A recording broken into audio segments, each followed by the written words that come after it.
2027 one day cricket বিশ্বকাপে অংশগ্রহণ নিশ্চিত করতে কোয়ালিফায়ারের গণ্ডি পেরোনো এখনও বাকি বাংলাদেশ দলের। আইসিসি র্যাঙ্কিংয়ের শীর্ষ 8 দল সরাসরি আগামী বছর অনুষ্ঠিতব্য ওয়ানডে বিশ্বকাপে খেলার সুযোগ পাবে, আর বাংলাদেশ বর্তমানে আছে র্যাঙ্কিংয়ের 10 নম্বরে। ক্রিকেটের অন্য ফরম্যাটগুলোর চেয়ে ওয়ানডেতেই বিগত বছরগুলোতে ভালো পারফর্ম করেছে বাংলাদেশ দল। তবে সবশেষ ঘরের মাঠে ওয়েস্ট ইন্ডিজের বিপক্ষের সিরিজ জয়ের আগে বাজে পারফরম্যান্সের কারণে টানা অনেকগুলো সিরিজে হেরে ওয়ানডে র্যাঙ্কিংয়েও পিছিয়ে পড়েছে বাংলাদেশ।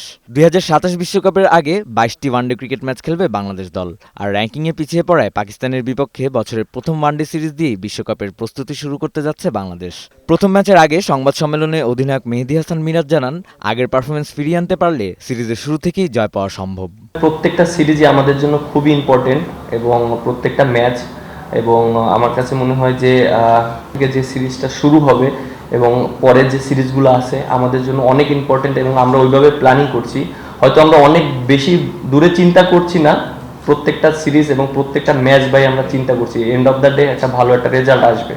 এদিকে জয় দিয়ে টি-20 বিশ্বকাপের হতাশা মুছতে চাইলেও বাংলাদেশকে ঘরের মাঠে হালকা প্রতিপক্ষ হিসেবে দেখছেন না পাকিস্তান অধিনায়ক Shaheen Shah Afridi. Home condition they are the best team. ঘরের মাঠে বাংলাদেশ বরাবরই শক্তিশালী দল, আর এই ফরম্যাটে বাংলাদেশ যে কোনো দলের জন্য কঠিন প্রতিপক্ষ, তাই তাদের হালকাভাবে নিচ্ছে না। নতুন যারা দলের সুযোগ পেয়েছে তারা ভালো পারফরমেন্স করবে বলে আমি আশাবাদী। মঙ্গলবার সিরিজের ট্রফিও উন্মোচন করেন দুই দলের অধিনায়ক। আশরাফুল আনন, বৈশাখী সংবাদ, ঢাকা।